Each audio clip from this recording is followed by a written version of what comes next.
Etnografiskais ansamblis Aulijas Sīvuši šodien svin 85 pastāvēšanas gadus. No 1940. gada, kad Čukovs doma par ansambļa dibinošanu, Aulijas dzīsmes ir izgojuši šorpus Aulijas rūbežu i palikuši par Aulijas simbolu i atpazīstamību ar sevi, a pašas Aulijas Sīvus par mūsu pamusta vizītkarti. Šis bija pasākums, kurš jau aizsākās, man liekas, pat pagājušā gadā sākās runas, ka šogad Aulijas sievām ir 85 gadu jubileja, jā, un mēs pamazām šo te pasākumu kopā ar Ilzi apspēlējām, pārdomājām un esam nonākuši līdz šodienai. Jā, protams, ka mēs šo pasākumu organizējām gan sarunās ar pagasta iedzīvotājiem, gan sniedzām informāciju Facebooka lapā, vietējā WhatsApp grupiņā dalījāmies un, protams, runājām ar pašiem iedzīvotājiem un novadniekiem. Kāpēc jūs atnācat uz šejieni šodien? Kāpēc tas ir vērtīgi jums? Nācu tāpēc, ka vienkārši es pazīstu Aulijas sievu ansambli. Visas viņas pazīstu, un savulaik arī mana vīra māte šeit dziedāja, un viņa bija ansambļa vadītāja ilgus gadus, un mani bērni ar bērnībā dziedāja, ar viņu ar vecmammu gāja uz šo ansambli, un meita pēc tā visa laikam vēsturiski arī viņa tagad ar folkloru arī nodarbojas, viņa dzied Rīgā latgaliešu folkloras kopā ceideri un studē arī etnogrāfiju. Dziesma ir tā, kas mums ir līdzās gan priekos, gan bēdās. Un mūsu Aulijas sievas ir tās, kas nesušas šo te dziesmu cauri gadu desmitiem. Un ir patīkami būt kopā tad, kad ir skumji, tad, kad ir priecīgi. Tā kā es šeit šobrīd esmu tīri tāpēc, ka ir labs un priecīgs pasākums. Personīgi, protams, ļoti lepojos ar to, kā Aulijā un vispār mūsu pagastos kaut kas notiek un tik vērtīgs notiek, bet es ļoti ceru, ka cilvēki, kas šeit atnāks gan īpaši no pagasta, gan vietējie cilvēki, ka viņi novērtēs tās, kāda bagātība viņiem ir, leposies ar to un leposies ar savu vietu, kur viņi dzīvo un strādā. Ko jūs varat pastāstīt par kolektīva vēsturi? Ansamblis etnogrāfiskais ir dibināts 40. gada zīmā. Tāpat sievas, tāpat sprostai atgoja katra vienā sātā soka dzīdot, dzīdāva, dorūt darbus, adūt. Tie taču garie zīmes vakari, kur skols dega vai svece, un dzīdāva katra savu dzīsmu, kuru zināva. Neviens jau neskaties, kāds tī bols. Dzīdāda tāpat, bez instrumentu, tāpat sava prīka pēc. Arī līdz šim brīdim mēs cenšamies saglabot tādu pašu līmeni. Bez instrumentu, sava prīka pēc, bez mūšu. Kā sanāk, tā sanāk, ka tikai patīk mums pašā. Vēsturi runājot, mēs jau, var teikt, esam pat 4. paudze. Ja? Citas ir no 3. paudzes. 2. varbūt ir padzīdojuši, ja? Citi ir nesen, tas jau nav nesen. Vismaz 10 gadi ir dzīdots ansamblī. Tīši es jau dzīdu no ansamblī, kad bija 50 gadu, es jau biju uz to balli, kā dzīdotoja, bet kā jauna meitene. Un dziedu līdz šam laikam, un tas nav grivtai, tas ir, ja vēlas cilvēks, tad var dzīdot. Ja es nevēlas, atīt, padzīt godu 2, aizīt. Kas vēlas, tas tikai paliek. Runājot par dzīsmām, dzīsmes nav jautras. Kāpēc nav jautras? Tas tāpēc darot darbu dzīt. Es seņok kozu dzīsme, liekas. Visi raudāva. Raudāja tikai tāpēc, ka meita jaunā aizīt no saimes prom. Aizīt uz svešu saimi, nezinot, kas tur būs. Raudāja kozos. Tāds interesants jautrība kozās piedeva arī Aulijas sievas apdzīdošanai. Apdzīdošana ir savdabīga. Drusku neizsmejot, bet uzjautrinot ļaudis, ka viņai kaut kas ne tāds, bet viss notika ar humoru. Lai neapvainotos, vienmēr nodziedāja, ka ar dziesmām apdziedam, bet ar vārdiem neaprunosim. Un tā līdz šim mēs cenšamies to pamest, to veco, to senejo, kas ir bijis. Tā tieši tā.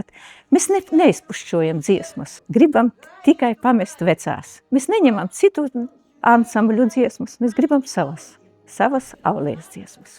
Man ļoti, kamēr es vēl skatīšos, ļoti būs šī dieniņa atmiņā. Es pie savām dēlu sieviņām, viņas mani mīļo, viņas mani žēlo, viņas visur man līdzi. Ko jums nozīmē šīs kolektīvs un tā tradīcijas? Vienkārši Aulējas sievas ļoti patīkami, ka tas ir no gadu gadiem ir iznests cauri Aulējas dziesmas, Aulējas bolsi, kā saka. Un ļoti patīkami, ka vēl turās viss tas un domājams, ka ilgus gadus vēl turēsies. Viņas pavadījušas ir mani jau no bērnības, jo es esmu aulījiete, un esmu dzirdējusi Aulējas sievas. Man personīgi emocijas saistās ar manu vecmāmu, kura arī bieži dziedāja mājās, strādājot darbiņus, kopjot lopus, ravējot dārzā.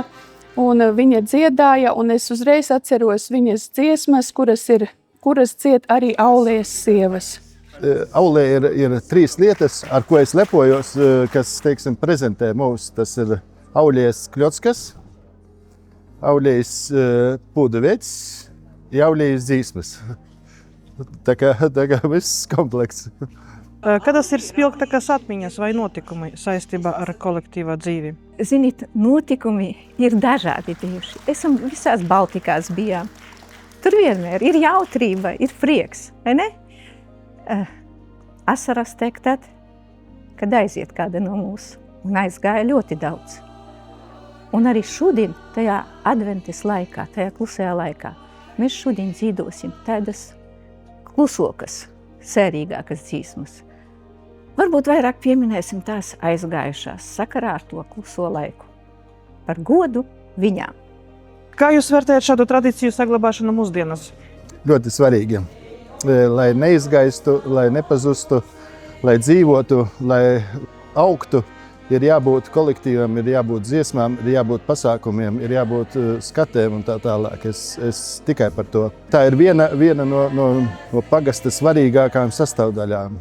Bez tā es nevaru iedomāties, ja godīgi pagasta un pagasta dzīvi. Viennozīmīgi, par to pat šaubu nav. Tā ir liela vērtība mums visiem. Tas ir ļoti svarīgi. Tas ir, lai paliek nākamajām paaudzēm dziesmas un lai neizzūd valoda, latgaliešu valoda un tas vietējais Aulējas skanējums. Tas ir ļoti pozitīvi, ka ir mums šādi folkloras ansambļi, kur turpina tradīcijas, tās sniedz jaunajai paaudzē, lai viņi būtu informēti, piedalītos šajās tradīcijās un tās turpinātu, protams.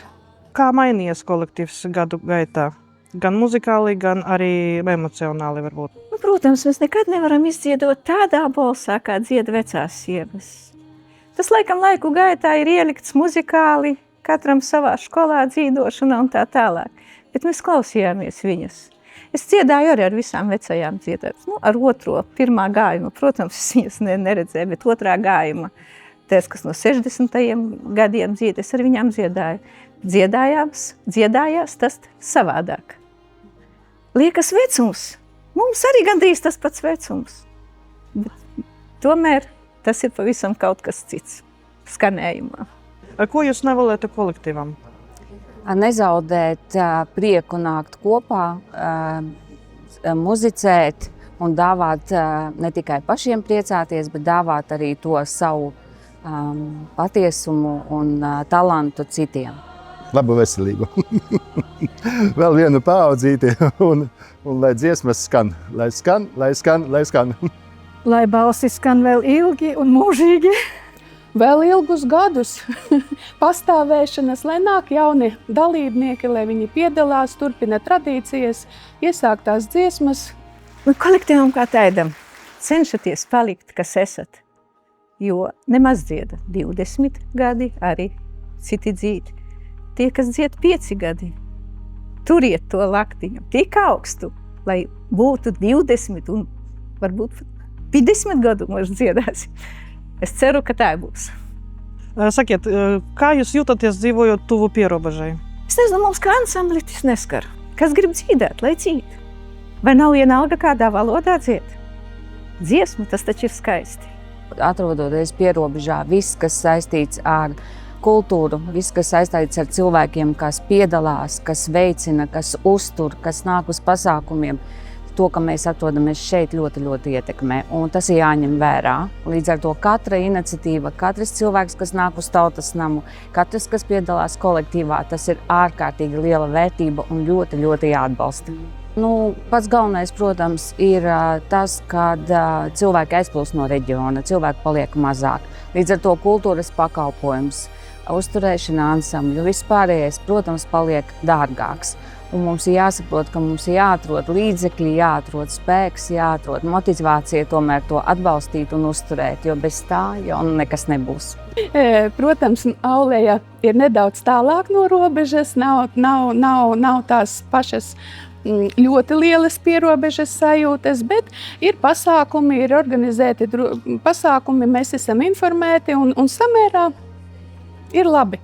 Satraukums, protams, ir no avīzēm, no tā, kas ir visās radio un televīzijā.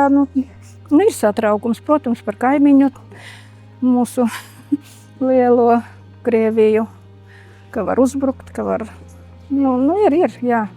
Šobrīd, teiksim, pilns ar visādām negācijām, nezinu, tādām ažiotāžu varbūt zināmā mērā, bet tā kā īsti kaut kādas bailes vai satraukumu es neredzu. Nav arī iedzīvotājos. Tas, ka mēs paliekam vecāki vai drusku mazāk mūsu, bet tas nenozīmē neko, mēs paliekam kvalitatīvāki.